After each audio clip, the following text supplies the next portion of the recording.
Good morning students. हम इस session में आपका चैप्टर 5th स्टार्ट करने वाले हैं, क्लास 6th स्पेशल इंग्लिश, जिसका नाम है sultan Saladin and the Jewish merchant.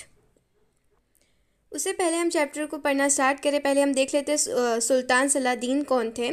Sultan Saladin Egypt और सीरिया के सबसे फर्स्ट सुल्तान थे, फर्स्ट किंग थे।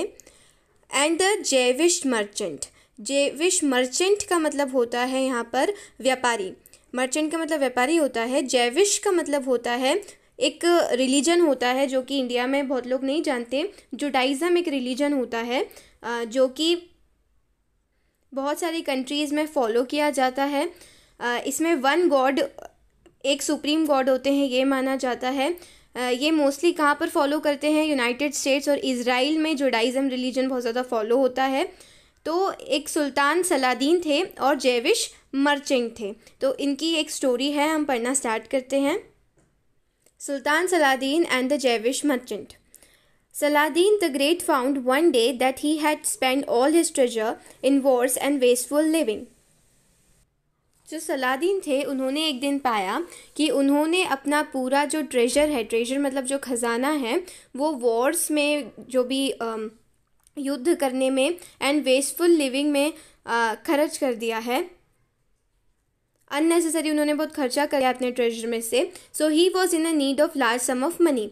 तो उन्हें बहुत ज़्यादा पैसों की ज़रूरत थी, बहुत ज़्यादा पैसों की ज़रूरत थी, लार्ज सम ऑफ मनी।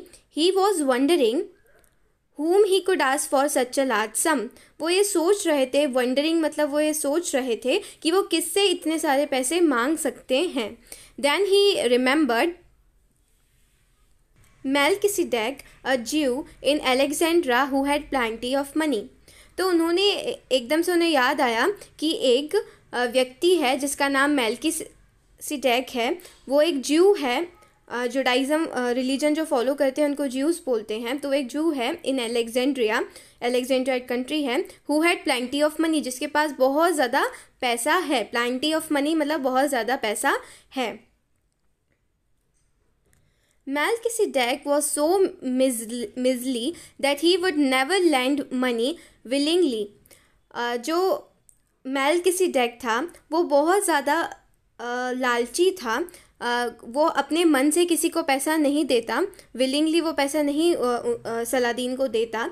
तो and Saladin did not wish to use force without some excuse. और जो सलादीन था वो फोर्स का, उससे ज़बरदस्ती पैसा नहीं लेना चाहता था, किसी भी बिना किसी एक्सक्यूज़ के फोर्स का यूज़ नहीं करना चाहता था। So he thought of a trick. तो उसने एक ट्रिक के बारे में सोचा। ही सेंट फॉर अ ज्यू, received him in a friendly way. वो ज्यू के पास गया और बहुत अच्छे से उससे मिला, फ्रेंडली वे में मिला। And asked him a question, और एक क्वेश्चन पूछा। वो क्वेश्चन क्या था? My noble friend, he said, मेरे दोस्त, वो ऐसे बोलता है, I have heard from many people that you are very wise and that you have a deep understanding of God's way. वो बोलता है कि मैंने बहुत सारे लोगों से सुना है कि तुम बहुत वाइज हो, तुम बहुत बुद्धिमान हो और तुम्हें बहुत ज़्यादा डीप अंडरस्टैंडिंग है, बहुत अच्छी गहरी समझ है गॉड्स के बारे में, भगवान के बारे में तुम्हें बहुत अच्छी समझ है। Tell me this, which of the three religion is true one, Judaism, Islam और क्रिश्चियनिटी। तो वो उससे क्या क्वेश्चन पूछता है कि मुझे ये क्वेश्चन था कि इन तीनों रिलीजन्स में से सबसे सुप्रीम रिलीजन कौन सा है, सबसे ट्रू कौन सा रिलीजन है, सबसे सच्चा रिलीजन कौन सा है, जुडाइज़म, इस्लाम और क्रिश्चियनिटी में से।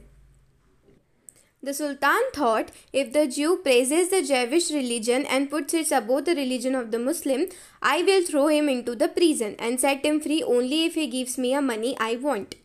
तो उसे सुल्तान को तो पैसे चाहिए थे, तो उसने ये क्वेश्चन इसलिए पूछा कि उसे ऐसा लगता था कि जो ज्यू है वो, ऑफकोर्स ज्यूइश रिलीजन, सब अपने अपने रिलीजन को मेन मानते हैं, तो वो जो ज्यू है वो जेविश रिलीजन को सबसे पहले बोलेगा। और इस वजह से और जो सुल्तान थे वो मुस्लिम थे, तो अगर जो जेविश रिलीजन को वो बहुत ज़्यादा बोलेंगे तो फिर वो मुस्लिम है, तो इसी वजह से उसे वो प्रिजन में डाल देंगे, जेल में डाल देंगे। And set him free only if he gives me the money I want. और उसे इसी तभी छोड़ेंगे जब वो उसे पैसे देगा, मनी देगा। तो ये उनका प्लान था उससे पैसे लेने का। But the Jew who really was a wise man so at once that the sultan wanted to trap him. लेकिन जो ज्यू था वो बहुत ज़्यादा वाइस मैन था, वो बहुत ज़्यादा बुद्धिमान व्यक्ति था, और वो पहले ही समझ गया कि जो सुल्तान है वो उसे फंसाना चाहते हैं, ट्रैप उसके लिए जाल बिछा रहे हैं, उसे फंसाना चाहते हैं। ही सेड टू हिमसेल्फ, उसने अपने आप से कहा, अपने मन में कहा, a trap is being laid for me, कि मेरे लिए एक पिंजरा जो है, एक जाल जो है वो बिछ चुका है। So he decided that he must not praise any one of three religion. तो उसने ये डिसाइड किया कि मुझे तीनों में से किसी भी रिलीजन को प्रेज नहीं करना चाहिए, तीनों में से किसी भी रिलीजन की बड़ाई नहीं करना चाहिए। Weighing his words he said, noble sultan you have asked me a very good question. और वो आगे के वर्ड्स में क्या बोलता है कि नोबल सुल्तान, आपने मुझसे बहुत अच्छा क्वेश्चन पूछा है। It is a question which has often been asked but has never been satisfactory answer.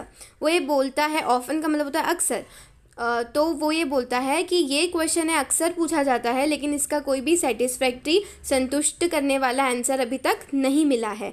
Before I can give you my answer I have to tell you a story. वो बोलता है उससे पहले मैं आपको इसका आंसर दूं, उससे पहले मैं आपको एक स्टोरी सुनाना चाहता हूं। तो फिर सुल्तान बोलते हैं, टेल मी द स्टोरी, बताओ क्या स्टोरी है। Once there was a rich man who possessed a beautiful ring. वो स्टोरी स्टार्ट करता है और बोलता है कि एक समय की बात है कि एक रिच मैन था, बहुत अमीर व्यक्ति था, जिसके पास एक ब्यूटीफुल, एक बहुत सुंदर सी रिंग थी। द ज्यू बिगेन, वो आगे बोलता है, he was so fond of the ring that he wishes to do it an honour. उसे वो इतनी पसंद थी, वो रिंग उसे इतनी पसंद थी, इतनी फाउंड था वो रिंग से, कि उसने उस रिंग को एक ऑनर देने के लिए, एक ऑनर मतलब क्या होता है, सम्मान देने के लिए, वो सम्मान देना चाहता था उसकी रिंग को। So he made it known that before he died he would pass the ring on to the worthiest of his sun.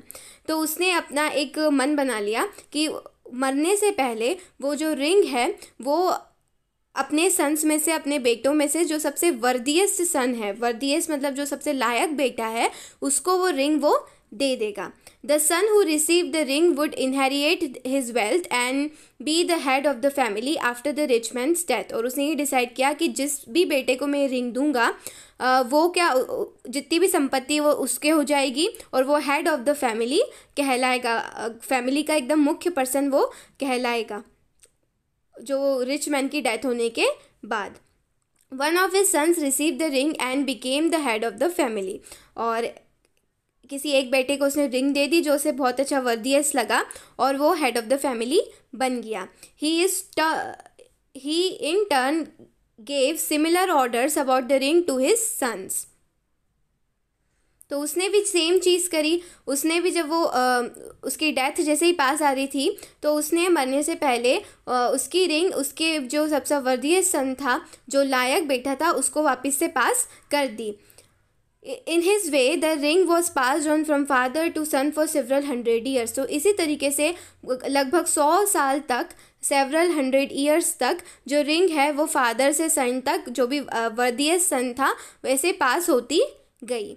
In the end, it came into the hands of a man who had 3 sons. और last में 100 साल के बाद एक ऐसे man के पास वो ring पहुंची जिसके 3 बेटे थे, all equally worthy and equally devoted to him.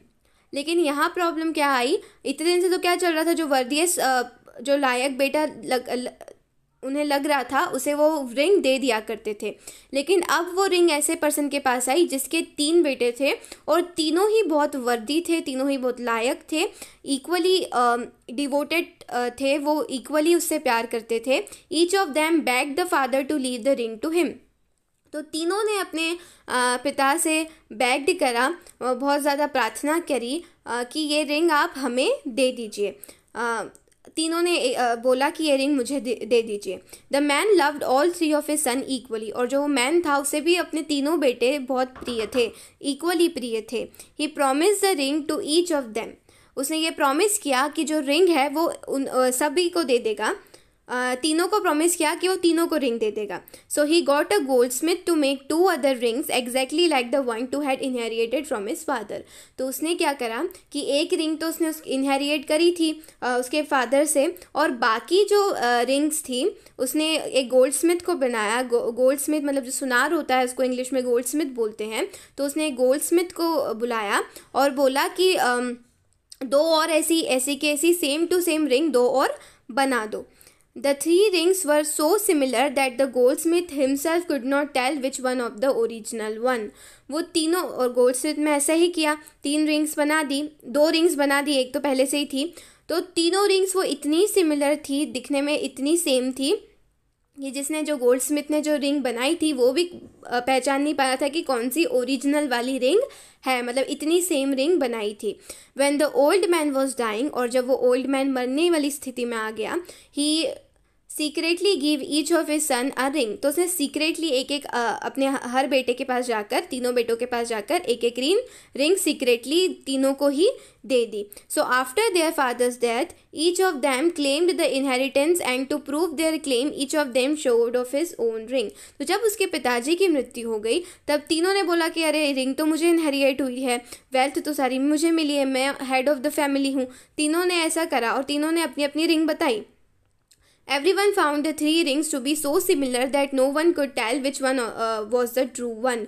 लेकिन तीनों ने जब एक दूसरे को रिंग दिखाई तो उन्होंने पाया कि वो रिंग, तीनों रिंग इतनी सिमिलर है, तीनों रिंग एकदम सेम टू सेम दिखती है और कोई बता ही नहीं सकता कि कौन सी ओरिजिनल वाली रिंग है.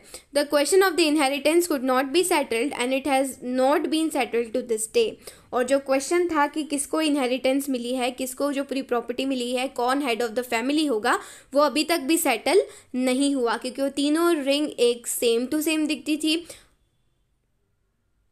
कोई बता ही नहीं पा रहा था कि कौन सी ओरिजिनल है और कौन सी गोल्डस्मिथ ने बनाई है. तो अभी तक भी आज के दिन तक भी वो वाले रिंग का जो मैटर था वो सॉल्व नहीं हुआ. तो जो स्टोरी यहाँ पर ख़त्म हो जाती है. फिर जो जूस होता है वो क्या बोलता है, noble sultan it is the same with the 3 religions given by God. तो बोलता है कि ये सेम कंडीशन अप्लाई होती है जो 3 रिलीजन गॉड के द्वारा हमें दिए गए हैं, ये भी सेम सिचुएशन है. Are father to the 3 people, the followers of each religion think that they have the inheritance to the true religion and they accuse the other of falsehood. ये तीनों रिलीजन, जैसे वो रिंग के लिए तीनों भाई ऐसे बोल रहे थे कि नहीं मेरी रिंग ओरिजिनल है, मेरी रिंग ओरिजिनल है, वैसे ही ये जो तीनों रिलीजन के लोग हैं वो भी ये सोचते हैं कि उनका रिलीजन सबसे मेन है, सबसे सच्चा है, और वो दूसरे रिलीजन को फॉल्सहुड, उन्हें गलत ठहराते रहते हैं, उन्हें एक्यूज़ करते रहते हैं, गलत ठहराते रहते हैं. They quarrel over the question and even use violence. ये इस क्वेश्चन पर क्वेरल करते हैं, लड़ते हैं और वॉयलेंस भी करते हैं, हिंसा भी करते हैं कि हमारा रिलीजन मेन है, सब एक दूसरे में लड़ते हैं. But this question I think is a difficult to settle as a question of the true ring. वो बोलता है कि ये जो क्वेश्चन आपने पूछा है ये बहुत डिफ़िकल्ट है आंसर करना, जैसा कि वो 3 रिंग वाला जो मैटर था वो सॉल्व करना डिफ़िकल्ट था और वो नहीं हो पा रहा था, वैसे ये तीनों रिलीजन वाला जो क्वेश्चन है वो भी सेम टू सेम है, इसे भी सेटल नहीं किया जा सकता. Saladin saw that the Jew was too clever for him. तो सलादीन को पता चल गया कि जो जू था वो सच में बहुत बुद्धिमान व्यक्ति है, वो बहुत क्लेवर, बहुत बुद्धिमान है. But he was a large hearted man and appreciated the Jews wisdom and intelligence. But Saladin को तो वैसे पैसे चाहिए थे, लेकिन सलादीन जो था वो बहुत लार्ज हार्टेड, बहुत खुले दिल का इंसान था. And appreciated the Jews wisdom, और उसे जो आंसर दिया था ज्यूज ने, उस ज्यूज की जो बुद्धिमता थी, बुद्धिमानी जो थी, उससे वो बहुत ज़्यादा इम्प्रेस हुआ, बहुत ज़्यादा अप्रिशिएट किया उसने उसको, उसकी इंटेलिजेंस को भी बहुत ज़्यादा अप्रिशिएट किया. Living all tricks he told the man of his need and asked for his help. और सब ट्रिक्स जो उसने बनाई थी, उसने सोचा था कि उसने क्या ट्रिक सोची थी कि अगर ये जैविश रिलीजन को सबसे पहले बताएगा और मेरे रिलीजन को हर्ट करेगा, जो कि वो मुस्लिम था, तो अगर वो उसके रिलीजन को हर्ट करेगा तो उसे जेल में डाल देगा और तभी छोड़ेगा जब वो उसे पैसे देगा। लेकिन जो जूस था वो तो पहले ही समझ गया, और उसने क्या करा, आंसर बहुत क्लेवर करके स्टोरी में उसने एक आंसर दिया कि इसका आंसर तो, ये जो मैटर है तो सेटल ही नहीं हो सकता, इसका आंसर तो कुछ है ही नहीं। तो लीविंग ऑल ट्रिक्स, उसने सब ट्रिक्स जो भी उसने बनाई थी उसको छोड़ा। He told the man of his need and asked for his help. तो जो मैन था, जूस था, उसने जूस जो था, सुल्तान ने अपनी जो पूरी प्रॉब्लम थी, जो फाइनेंशियल क्राइसिस थे, तो वो पूरी सिचुएशन उन्होंने उसको बताई। द ज्यू gladly land Sultan all the money he needed. और जो जूस था उसने सलादीन को जितने भी पैसों की ज़रूरत थी पूरे उधार में दे दिए। And Saladin later repaid him in full. और सलादीन ने भी जब पैसों की ज़रूरत उसकी ख़त्म हो गई तो उसे वापस रीपेड भी कर दिए, वापस फिर से उसके पैसे लौटा भी दिए। To the end of his day, आज तक भी the Jew enjoyed Saladin's friendship and favour. आज तक भी जो ज्यू है वो आज तक भी सलादीन का फ्रेंड है। और